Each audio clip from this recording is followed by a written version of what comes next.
Terima kasih pemirsa, Anda masih menyaksikan dialog spesial. Kali ini saya juga masih bersama dengan Kiai Haji Slamet Anwar. Pak Kiai, tadi banyak sekali bahwa Anda memaparkan pentingnya kita merawat NKRI ini, bangga terhadap NKRI. Dan kita tahu bahwa Indonesia ini sangat majemuk ya Pak, dari suku, agama. Menurut Pak Kiai seperti apa sih Pak pentingnya menjaga dan merawat warisan sejarah dan budaya Indonesia? Menjaga merawat budaya Indonesia ini sangat penting ya. Karena satu, kita selaku generasi muda harus konsisten berakulturasi, bagaimana bahwa kita juga harus menghargai budaya-budaya lokal yang ada. Ini yang pertama. Kalau budaya-budaya lokal kita ini yang ada kita hargai, kita jaga, insya Allah kita akan mampu hidup berdampingan dengan teman-teman yang dengan orang-orang yang beda nih, beda budayanya. Makanya yang terpenting adalah bagaimana kita mewujudkan hidup berdampingan dengan orang yang beda budaya dengan kita. Caranya gimana? Mengangkat budaya lokal masing-masing. Seperti yang sudah dicontohkan oleh Jokowi.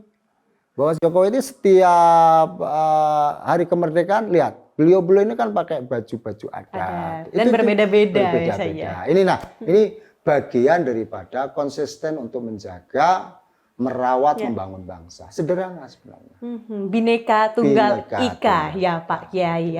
Pak Kiai, saat ini juga kita tidak bisa memungkiri bahwa perkembangan teknologi saat ini juga bisa membuat hal-hal seperti ini tergerus perlahan gitu ya Pak Kiai.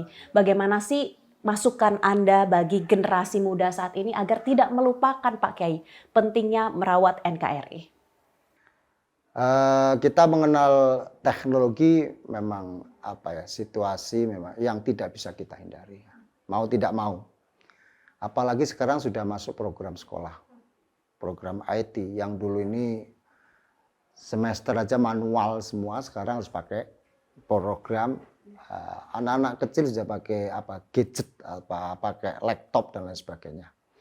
Kalau saya mensikapi ya sebagai bangsa yang harus mengimbangi bangsa lain, ya kita harus maju juga di dunia IT-nya, teknologinya.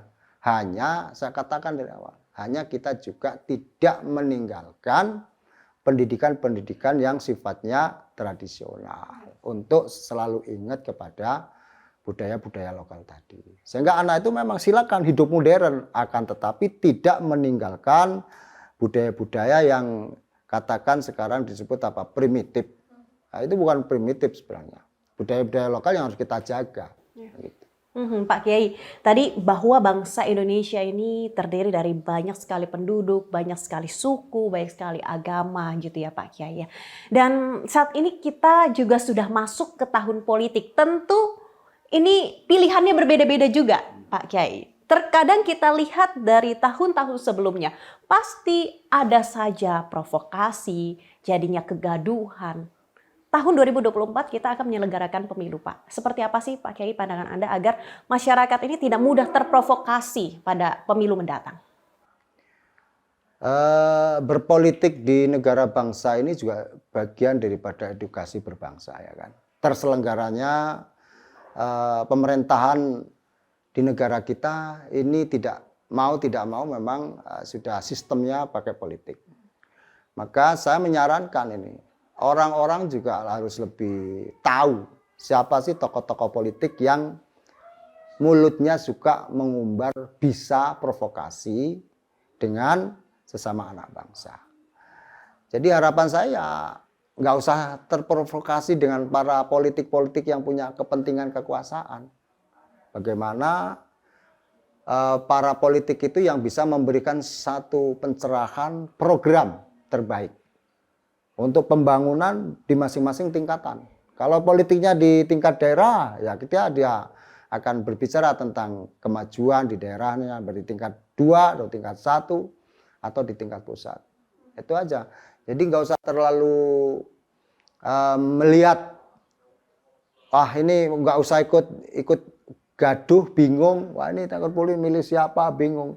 Lihat SDM-nya orang yang betul-betul nasionalis, ya, nasionalis, religius.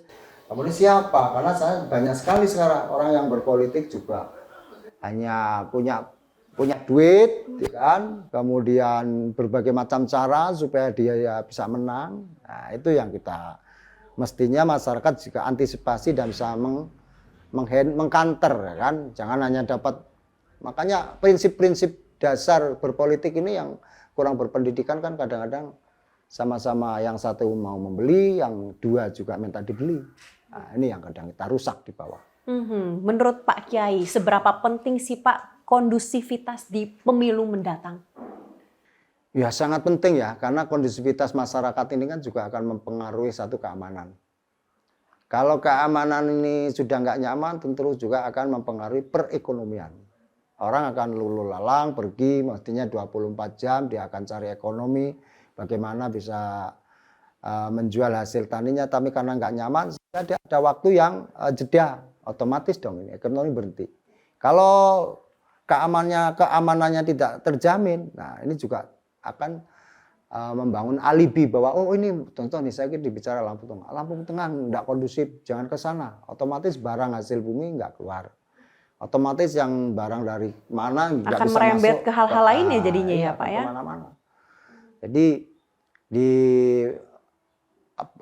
musim politik ini harapan saya para pemain-pemain, para calon-calon yang mencalonkan sebagai pemimpin rakyat memberikan satu hal-hal yang kondusif, kenyamanan dan perdamaian. Baik Pak Kiai, kita akan lanjutkan lagi nanti Pak Kiai. Terima kasih. Pemirsa Metro TV Lampung, Anda juga jangan kemana-mana. Sesaat lagi kami akan segera kembali, tetaplah bersama kami.